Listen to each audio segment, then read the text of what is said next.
When you hear the word porn, ano unang pumapasok sa isip mo? Isa lang ba tong sikreto na paulit-ulit mong ginagawa kasi wala namang makakaalam? O isa na ba siyang struggle? Talagang nagigilty ka na at gusto mo na tong mawala sa'yo?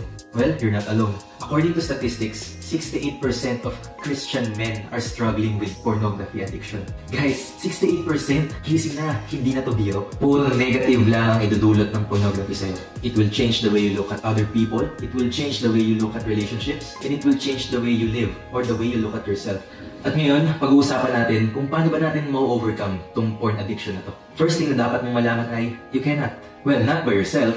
It's only by the power of the Holy Spirit. Kahit anong effort pa gawin mo, kahit natanggalin mo pa lahat ng means for you to get an access to watch porn, paulit-ulit lang yan magre-replay sa isip mo. Lahat ng mga napanood mo, magre-replay lang siya paulit-ulit. So yung akala mong harmless sin kasi walang nakakaalam, the same sin that's causing you spiritual dryness and will eventually destroy you. So anong solusyon? The key is in repentance. Hindi siya one-time, big-time thing. Humble yourself, ask for forgiveness, then admit to the Lord na hindi mo talaga kayang i-overcome yung addiction na to on your own. You really have to surrender this to the Lord. So let's look at the scriptures. Matthew chapter 26 verse 41 says, "Watch and pray so that you will not fall into temptation. The spirit is willing but the flesh is weak." Hindi talaga natin siya kakayanin on our own human efforts. That's why we need Jesus. That's why we need God.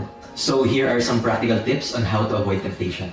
Number 1, minimize your idle time. Always make yourself busy or productive. And if you need to rest, ilayo mo muna yung cellphone mo sa tabi mo at matulog ka na lang. Kasi pag hawak mo yung mobile phone mo during your idle time, wala kang gagawin kundi mag-scroll sa newsfeed mo. At hindi natin alam kung ano-ano pa naman ang laman ngayon ng newsfeed. Mahirap na. Number 2, filter.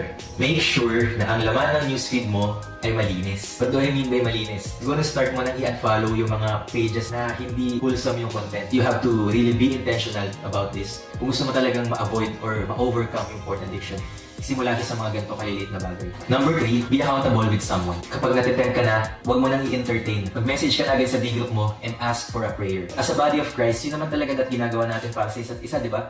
Magtulungan tayo. Magpalakasan tayo, ipag-pray natin ang bawat isa. And just so you know, accountability and confessing are two different things. Accountability is when nag-struggle ka pa lang at hindi mo pa nakukumit yung sin. Yun yung sinasabi mo na agad sa yung D-group leader, ito yung pinagdadaanan ko ngayon. Can you please pray with me?